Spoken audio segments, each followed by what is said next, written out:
menjaga hati. Nah, seringkali kita sangat mengerti ya bahwa kenapa sih kita harus jaga hati dan segala macam halnya. Tapi hari ini kita belajar bahwa hati adalah salah satu bagian kecil dari organ tubuh manusia yang memiliki peranan penting dalam diri kita, teman-teman. Nah, hati adalah master control daripada manusia. Nah, tadi ketika saya merenung bahwa gini teman-teman, bahwa segala sesuatu itu berpusat dari dalam hati ya teman-teman. Sebelum saya lanjut, kita buka dulu deh di dalam Amsal keempat. Ini firman Tuhan, teman-teman pasti sering banget baca. Dan ini sudah sering dikumandangkan. Amsal yang pasal keempat, ayat yang ke-23. Teman-teman udah familiar banget sama ayat ini. Saya baca dan teman-teman nyimak ya. Jagalah hatimu dengan segala kewaspadaan, karena dari situlah terpancar kehidupan. Nah, teman-teman, hari ini kita belajar tentang menjaga hati. Kenapa? Jadi saya merenungnya seperti ini. Ketika kita lagi bergaul sama teman-teman, ya, dan ketika ada sesuatu hal yang menyerang kita yang nggak enak ya, pasti dia akan kenanya ke hati kita dulu gitu loh. Makanya ada orang ngomong seperti ini kan, ya karena gue kesel gue ngomong aja kayak gini, gitu. Nah jadi tadi saya berpikirnya seperti teman-teman. Ini kepengalaman saya ya. Ketika ada sesuatu hal yang menyinggung perasaan saya, pasti itu kena ke hati kita kan. Maksudnya ada kata-kata yang menyinggung atau ada tindakan yang gak enak, itu pasti akan kena, nyampainya pertama ke hati kita. Ke hati kita dulu nih. Ketika ke hati kita itu gak enak, kita mulai berpikir. Dan ketika kita mulai berpikir, kita mulai bertindak. Entah kita bertindaknya kita bales ngatain dia, atau kita balas judekin dia. Nah, jadi saya kira percaya bahwa teman-teman pernah merasakan hal tersebut. Jadi ketika ada perlakuan tidak enak, ada kata-kata tidak enak, pasti dia akan langsung kena ke hati kita. Ketika hati kita udah mulai berasa, pasti kan teman-teman ngerti ya maksud saya. Jadi ketika itu kena ke hati, kita mulai berpikir dan kita akan mulai bertindak. Makanya firman Tuhan bilang apa? Jagalah hatimu dengan segala kewaspadaan, karena dari situ terpancar kehidupan, teman-teman. Nah, di sini saya catat adalah tokoh yang cetak Alkitab yang mengalami dampak negatif dari tidak menjaga hati. Kita buka di dalam Kejadian 3 ayat 6, teman-teman. Dan ketika kita mau lebih dalam lagi belajar mengenai hati, bahwa ternyata dampak dari hati ini sangat besar sekali ya teman-teman. Kejadian 3 ayat 6. Kejadian 3 ayat yang ke-6 ini perikop tentang Adam dan Hawa. Ayat yang ke-6 teman-teman menyimak ya. Perempuan itu melihat bahwa buah pohon itu baik untuk dimakan dan sedap kelihatannya. Lagi pula pohon itu menarik hati karena memberi pengertian. Nah, di sini kita tahu bahwa Hawa memakan buah pohon yang dilarang Tuhan karena hatinya tertarik pada pohon itu. Nah, terus yang kedua lagi ini kita akan bahas Kejadian pasal yang keempat ayat 5 dan ayat yang ke-7. Kejadian pasal yang keempat ayat 5 dan sampai ayat yang ke-7. Teman-teman baca ya, teman-teman harus baca firman Tuhan ini. Kejadian pasal yang keempat ayat 5 sampai 7. Tetapi Kain dan korban persembahannya tidak diindahkan Tuhan. Lalu hati Kain menjadi sangat panas dan mukanya muram. Ayat yang ke-6, firman Tuhan kepada Kain, mengapa hatimu panas dan mukamu muram? Apakah mukamu tidak akan berseri jika engkau berbuat baik? Tetapi jika engkau tidak berbuat baik, dosa sudah mengintip di depan pintu. Ia sangat menggoda engkau, tetapi engkau harus berkuasa atasnya. Nah, di sini kita tahu bahwa perikop yang sering kali di-sharingkan sama guru sekolah minggu ketika lagi sekolah minggu, bahwa di sini adalah dampak negatif dari ketika di sini Kain, ya, ketika dia tidak mengontrol hatinya dia, ketika dia tidak menjaga hati dia, bahwa akhirnya kita tahu ya langkah berikutnya si Kain dia ngapain sama si Habel. Nah, ayat berikutnya lagi kita akan baca 1 Samuel 18. 1 Samuel ayat yang ke-18. Teman-teman harus baca 1 Samuel 18 ayat 7 sampai 8. 1 Samuel 18 ayat yang ke-7 sampai ayat yang ke-8 ya. Dan perempuan yang menari-nari itu bernyanyi berbalas-balasan, katanya, Saul mengalahkan beribu-ribu musuh, tetapi Daud berlaksa-laksa. Lalu bangkitlah amarah Saul dengan sangat, dan perkataan itu menyebalkan hatinya, sebab pikirnya kepada Daud diperhitungkan mereka berlaksa-laksa, tetapi kepadaku diperhitungkannya beribu-ribu. Akhirnya jabatan raja itu pun jatuh kepadanya. Nah, di sini kita melihat lagi contoh bahwa ketika kita tidak menjaga hati. Nah, tadi saya berpikir sebenarnya teman-teman bahwa pasti dari kita semua pernah mengalami namanya panas hati ya. Kalau di sini kan ada kalau di kejadian kita baca 1 Samuel itu rasa iri hati si Saul, ya kan? Nah, saya ingin percaya bahwa teman-teman pernah yang merasakan yang namanya iri hati. Nah, ketika iri itu kan iri hati konteksnya banyak hal ya, bisa dalam segala macam hal, dari jabatan lah, dari pergaulan, banyak sekali yang bisa membuat hati kita menjadi iri hati. Nah, ketika iri hati itu muncul dalam kehidupan, misalnya dia muncul dari hati kita tidak menyikapinya dengan baik, bahwa ketika hati kita kena nih, seperti tadi ya, ketika hati kita tuh mulai tersinggung, kita mulai iri hati. Nah, itu akan mengakibatkan pikiran kita mulai, kok gue jadi gak bersyukur. Kita ngelihat orang jadi kayak, kita jadi insecure gitu ya. Kita jadi merasa, oh mungkin gue harus seperti ini untuk membuktikan bahwa gue tuh seperti dia gitu loh. Nah, jadi konsep-konsep dari produk dari iri hati ini sangat membahayakan kita teman-teman. Nah, tidak hanya iri hati ya, bahwa produk-produk dari dampak hati yang negatif itu banyak ya teman-teman. Tadi seperti si Kain, ketika dia panas hati dan dia tidak menjaga hatinya dia, akhirnya dia apa? Bunuh si Habel. Nah, terus juga kita lihat di sini saat si Daud dipuji. Nah, jadi dampak banyak ya. Jadi dampak dari hati itu bisa banyak nih. Dari ketika teman-teman, dari si Kain tadi, ketika persembahan tidak diterima, adiknya yang diterima, itu bisa jadi mungkin kita lihatnya sepele ya, tapi ada banyak hal, itu contoh kecil teman-teman. Nah, dalam kehidupan kita sehari-hari kita akan menemukan banyak banyak hal-hal yang akan mengganggu kondisi hati kita. Contohnya apa? Ketika kita lagi bergaul sama teman-teman ya, terus tiba-tiba perkataan itu mengecewakan kita jadi berpikir, kok dia kayak gini ya? Kok kita akan membalas, oke, nanti next saya akan balas dia untuk ngomong seperti ini. Nah, ketika itu terus kita biarkan tuh mungkin kelihatannya sepele ya teman-teman. Sepele kayaknya ini nyakitin perasaan gue deh. Tapi ketika kita tidak memperbaikinya, ketika kita tidak kita cuek bebek, nanti lama-lama kondisi hati itu kita akan berpikir, oke, nanti ketika dia seperti ini saya akan balas dia. Nah, teman-teman, dari hal sepele akan jadi besar. Nanti ketika hati kita nggak benar, nah itu mulai masuk ke pikiran kita. Kita akan mulai, kok dia pelayan Tuhan kayak gini ya. Nah, gitu. Ini karena berdasarkan dari pengalaman teman. Ketika kita nggak menjaga, kita nggak bereskan nih hati kita akan berpikir. Ketika kita lagi mungkin satu sama lain ya, teman-teman rekan pelayanan mungkin yang tiba-tiba lagi strike ya, terus kita tidak menjaga hati kita. Mungkin teman-teman akan berpikir seperti ini, enggak kali, yes, benar. Mungkin sekarang enggak, mungkin besok kan akan bertemu kejadian seperti itu. Nah, ketika kita bertemu seperti itu, kita akan masukkan ke pikiran kita kan, kita pelayanan ketemu dia, tapi dia kayak begini.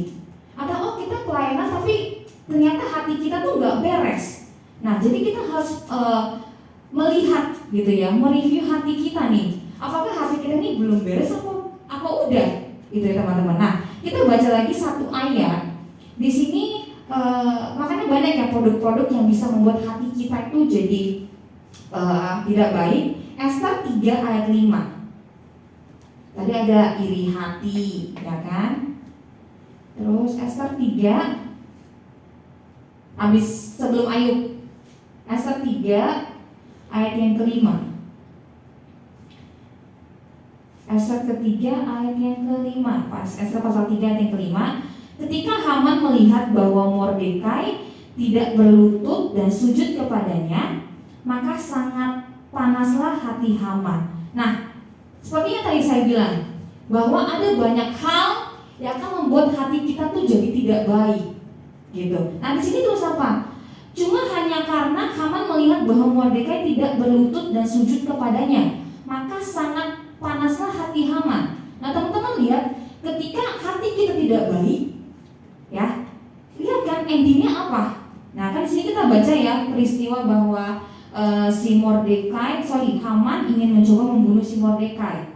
Nah, jadi di sini kita harus melihat bahwa penting sekali kita untuk menjaga hati, teman-teman. Nah, dampak dari panas hati itu membuat kita untuk memberontak, lepas kendali. Makanya teman-teman lihat kan, ketika orang lagi marah, kata-katanya mulai gak kekontrol. Bahkan ketika orang lagi marah pun sikapnya itu mulai gak kekontrol. Nah, di situ kita mau belajar bahwa penting sekali kita untuk menjaga hati kita itu dengan firman Tuhan. Nah, di sini saya pernah lihat suatu di TikTok gitu ya. Dia berkata seperti ini, teman-teman. Karena kita tuh harus belajar untuk membangun kehidupan membangun yang ada di dalam hidup kita, maksudnya di dalam kita ya, hati kita. Nah, karena apa? Ketika serangan itu datang, ya, tadi kan kita baca di contoh yang kita baca ya di Ester 3 ayat yang kelima, 1 Samuel 18 yang tadi kita baca, Kejadian 4, bahwa banyak hal yang akan mengganggu hati kita, teman-teman. Baik dari pergaulan kita, mungkin dari kantor kita, dari atasan kita, atau mungkin ketika kita lagi di jalan terus kita digangguin orang, sehingga nanti kita akan berkata-kata kasar. Nah, banyak hal yang akan mengganggu hati kita, teman-teman. Nah, tapi di sini untuk kita menjaga hati kita harus belajar untuk memperbesar kapasitas hati kita. Caranya dengan apa? Kita membangun kehidupan doa, kita bangun kehidupan firman, kita bangun pujian dan penyembahan, sehingga kapasitas kita tuh besar, teman-teman. Jadi ketika ada serangan itu datang, makanya gak mudah tersinggung gitu ya, gak mudah marah-marah. Mungkin teman-teman mikirnya gini, yang mungkin teman-teman pikirnya, wah tersinggung doang, kenapa sih mau bahas-bahas? Tapi teman-teman menyadari bahwa hanya karena tersinggung doang tuh orang bisa melakukan hal-hal yang gila. Hanya karena tersinggung. Ya mungkin di sini kita mikirnya, oh tapi kan gue tersinggung nggak ngapa-ngapain. Yes, bagus. Masih ada pengendalian diri, ya. Masih ada kita ngontrol diri. Tapi kalau orang nggak misalkan lagi kesel, teman-teman lihat kan, jangan lihat orang lain, lihat diri sendiri aja. Kalau kita lagi marah lepas kontrol, ngomongnya udah nggak karuan, ya kan? Kalau ketika kita lagi marah ngomong nggak karuan terus nggak kenapa-napa, puji Tuhan, bagus. Tapi kalau misalkan kita marah terus kita nggak karu-karu lepas kendali, kita ugal-ugalan di jalan, kita ngebut-ngebutan di mobil, teman-teman bayangin kalau misalkan akibatnya fatal. Nah, jadi penting sekali, dan ini tentunya pun kasih tahu saya secara pribadi bahwa kita memang penting harus jaga hati. Karena memang hati itu tadi firman Tuhan bilang, jagalah hatimu dengan segala kewaspadaan, karena dari situlah terpancar kehidupan. Kita baca di Matius 12. Matius 12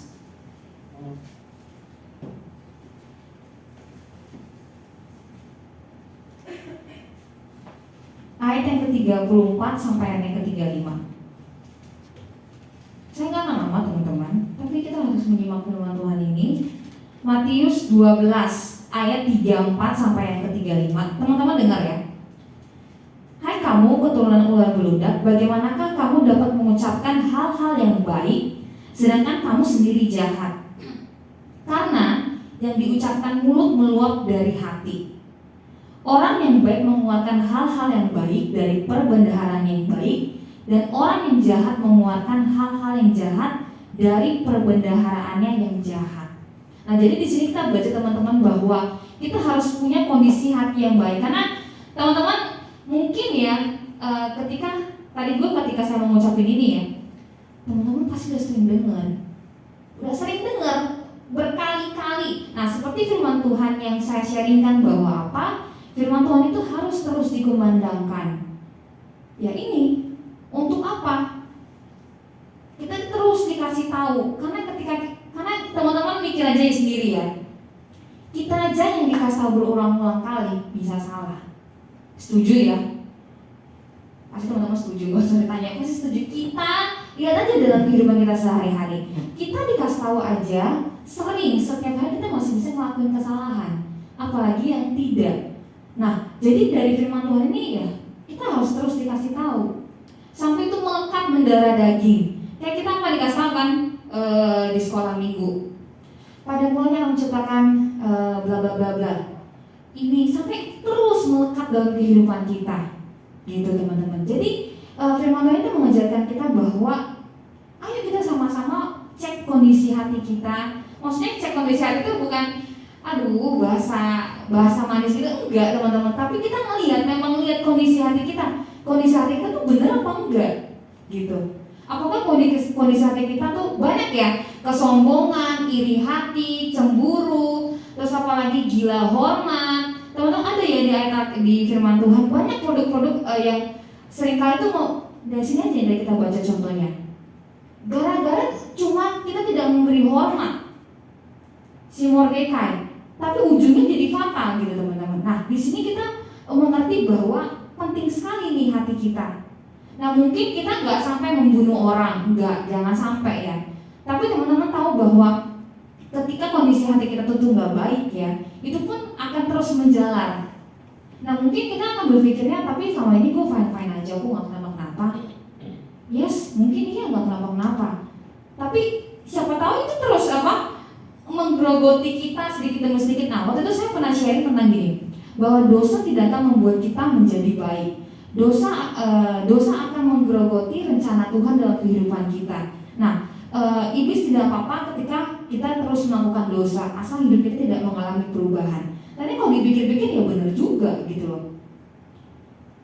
Kita terus melakukan dosa ya dia akan terus menggerogoti, kayak kita nabung gitu ya, terus kita preterin sedikit demi sedikit ya, tohnya habis juga kan, gitu teman-teman. Nah, jadi di sini kita mau sama-sama diingatkan kembali dari firman Tuhan, dan saya pun secara pribadi untuk kita dikasih tahu, diingatkan lagi bahwa kita harus jaga hati loh, biar hati kita tuh seperti apa yang Tuhan mau. Nah di sini saya tulis ya, ini udah mau ending nih.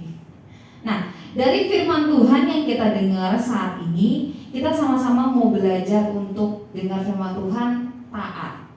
Nah apa hubungannya taat dengan firman Tuhan yang tadi saya sharingkan adalah bahwa seringkali ketika kita dengar firman Tuhan ya, firman Tuhan itu kan berisi ada yang tentang kekuatan, tentang penghiburan, tapi Tuhan juga bilang ada perintah-perintah yang Tuhan kasih tahu dalam firman-Nya. Nah, jadi ketika kita sudah dikasih seperti ini, kita mau sama-sama belajar taat. Mungkin ini nggak sekarang gitu loh, tapi ini akan firman Tuhan ini akan kita pakai nanti buat ke depan kehidupan, bahkan sampai akhir hayat kita butuh firman Tuhan teman-teman. Nah jadi dari firman Tuhan yang kita dengar, kita mau sama-sama belajar taat, sekalipun kurang nyaman, karena di mana ada ketaatan, disitulah mukjizat Tuhan dinyatakan. Nah mungkin kita berpikir gini, kenapa sih kita harus taat gitu loh. Mungkin kata taat sering kali kita dengar pas lagi SD, SMP, kita diajarin untuk taat, bahkan lagu sekolah itu tentang taat. Nah, tapi ketika kita dewasa, kita nggak ngerti apa itu arti kata taat. Kita ngerti taat nih, tapi seringkali kita nggak taat kan sama firman Tuhan. Seringkali kita merasa sok dewasa. Mungkin kata-kata yang tepat seperti itu ya. Kita seringkali merasa sok dewasa, sudah mengerti, nggak perlu dikasih tahu, nggak perlu diingatkan lagi. Udah, saya udah tahu gitu. Nah, jadi lewat firman Tuhan ini kenapa ya? Kata taat itu di sini saya tulis adalah ketaatan tidak lebih sakit daripada penyesalan, walaupun terkadang ketaatan bisa menjadi sulit. Benar ya teman-teman? Saya ulang lagi. Ketaatan tidak lebih sakit daripada penyesalan, walaupun terkadang ketaatan bisa menjadi sulit. Itu benar sekali teman-teman. Ketika Tuhan bilang jangan seperti ini, kelihatannya tuh kayak, aduh ini susah banget, aduh ini sulit banget. Tapi ketika kita tuh taat sama Tuhan, pada endingnya toh kita nggak akan sia-sia. Banyak kan yang tahu kata taat kan, nggak usah dijabarin gitu loh. Tapi sering kita taat sama firman Tuhan.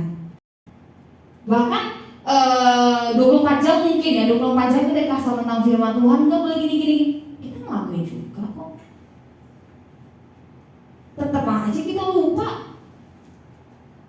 Nah, tapi di sini kita mau belajar apa? Mungkin kesannya kayak anak kecil ya, kayak anak sekolah minggu dikasih tahu taat ya, sepele kan? Tapi coba pikir, karena kita nggak sok-sokan aja ngerti taat. aja, mentang-mentang kita udah gede. Ini kasih saya secara pribadi ya, kenapa saya bisa ngomong seperti itu? Karena kadang kita kayak gitu loh. Ngerti-ngertiin aja. Tuhan bilang gini, ya udah tahu, taatkan, disuruh taatkan. Tapi enggak. Pada reality itu enggak, teman-teman. Nah, jadi di sini kita mau sama-sama belajar. Ketika Tuhan bilang apa, yuk kita sama-sama. Tadi saya berpikir gini, teman-teman. Waktu pas kemarin itu kan saya sharing firman Tuhan tentang saya tulis, bentar ya saya buka ya.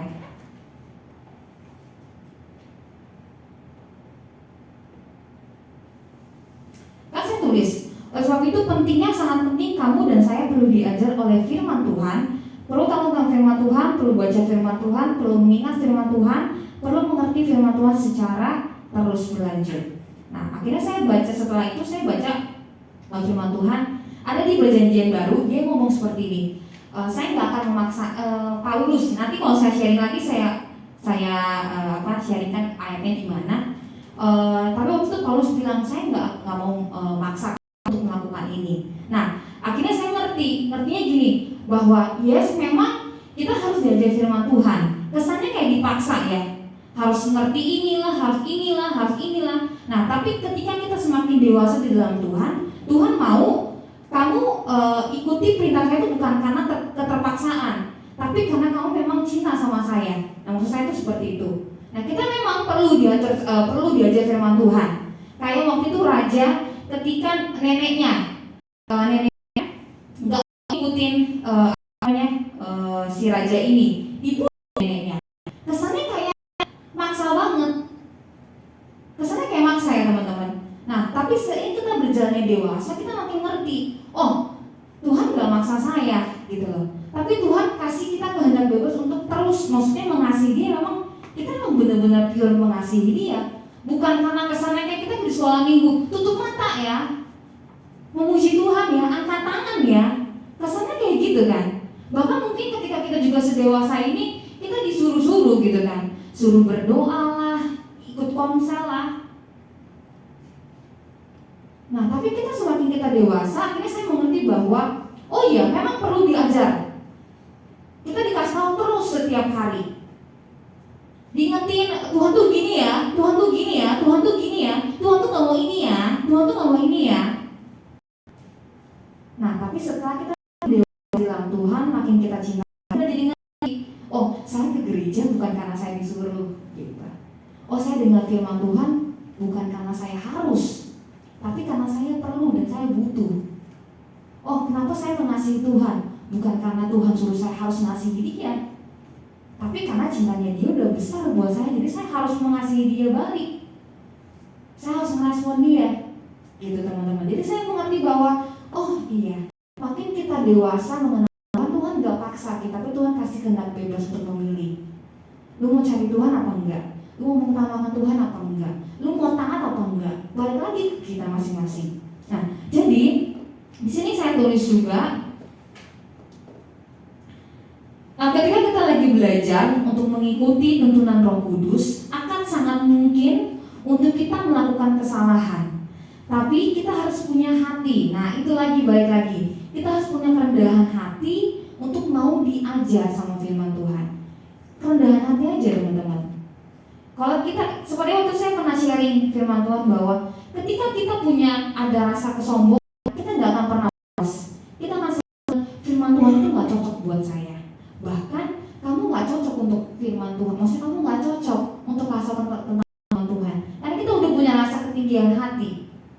Karena kita nggak mau diajar. Makanya saya mengerti bahwa oh iya ya, kita harus merendahkan hati kita mau diajar. Jadi siapapun yang berdiri di sini, mau dia master, mau dia S1 atau siapapun pendetanya, kita punya kerendahan hati mau diajar. Karena cuma itu.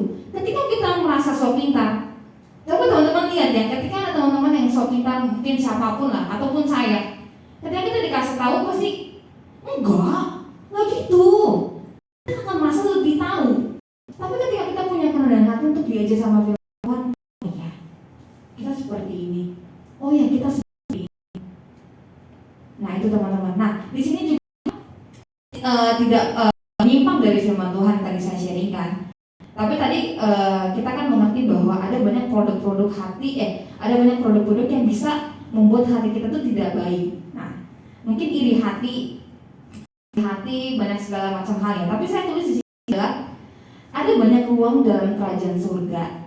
Semua pasti kebagian. Jadi nggak perlu iri hati. Nah, seringkali iri hati ketika dia seperti ini, dia seperti ini, dia seperti ini. Tapi hari ini firman Tuhan bilang, kita bahkan sering berpikir bahwa rencananya Tuhan buat si A lebih bagus daripada rencananya Tuhan buat saya. Sehingga kita berpikir seperti itu. Tapi hari ini kita mau belajar bahwa tapi yang saya artikan dari kata-kata ini, ada banyak ruang dalam kerajaan surga. Ada banyak rencana Tuhan yang luar biasa buat kita semua. Jadi kita nggak usah iri hati. Kita nggak usah takut. Kita nggak usah dia kayak gini, dia kayak gini, dia kayak gini. Si A seperti ini. Karena kenapa saya ngomong seperti? Karena kita melihat, saya nggak tahu teman-teman ya, tapi yang saya lihat bahwa zaman sekarang gitu ya, benar-benar nih banyak hal-hal yang bisa membuat hati kita tuh jadi mungkin itu beda-beda tipis. Maksudnya beda-beda tipis antara kebenaran dengan abu-abu gitu loh. Nah, jadi kita mau belajar bahwa firman Tuhan bilang banyak ruang dalam kerajaan surga, semua kebagian peran. Jadi masing-masing kita punya rencana untuk kita lakuin dalam kehidupan kita. Jadi pastikan bahwa kita anak-anak Tuhan itu mau punya hati yang dibentuk taat sama Tuhan. Karena cuma dengan itu doang sih teman-teman. Ketika kita dengan Tuhan cuma berlalu begitu aja ya udah be aja gitu loh. Tapi ketika kita dengar firman Tuhan dan sama-sama kita mau melakukan firman Tuhan itu, kita mau terus diajar, kita mau belajar taat sama firman Tuhan, itu akan jadi sesuatu dampak yang luar biasa teman-teman. Karena firman Tuhan kan tidak akan pernah kembali dengan sia-sia. Nah, jadi kita bersyukur bahwa malam hari ini kita bisa dengar firman Tuhan, kita masih bisa ibadah sama Tuhan, kita masih bisa kumpul sama teman-teman, kita masih bisa memuji-muliakan nama Tuhan sama-sama. Kita mau pakai waktu kita ini untuk benar-benar cari Tuhan gitu loh teman-teman. Kita sama-sama mau belajar lewat kesempatan, karena menurut saya kesempatan, saya waktu itu lihat si Raisa yang ngomong bahwa waktu itu tuh cepat banget berlalu gitu ya. Nah, saya dapat bahwa waktu itu cepat banget berlalu teman-teman. Mungkin nanti teman-teman merit gitu, nggak bisa pemuda remaja. Jadi kita mau pakai teman-teman. Benar-benar kita mau antusias, kita mau bangun pemuda remaja kita dengan lebih wow lagi. Kita mau semangat lagi gitu di dalam pemuda remaja kita. Karena mungkin aja gitu kan ya, mungkin nanti kita satu udah sibuk, jadi kita mau pakai kesempatan waktu yang luar biasa ini untuk kita sama-sama memuji memuliakan nama Tuhan. Kita mau sama-sama juga kesempatan yang luar biasa, kita mau bangun hidup kita terus bertumbuh di dalam Tuhan, terus berkembang di dalam Tuhan. Oke, sekian dari firman Tuhan saya. Berikutnya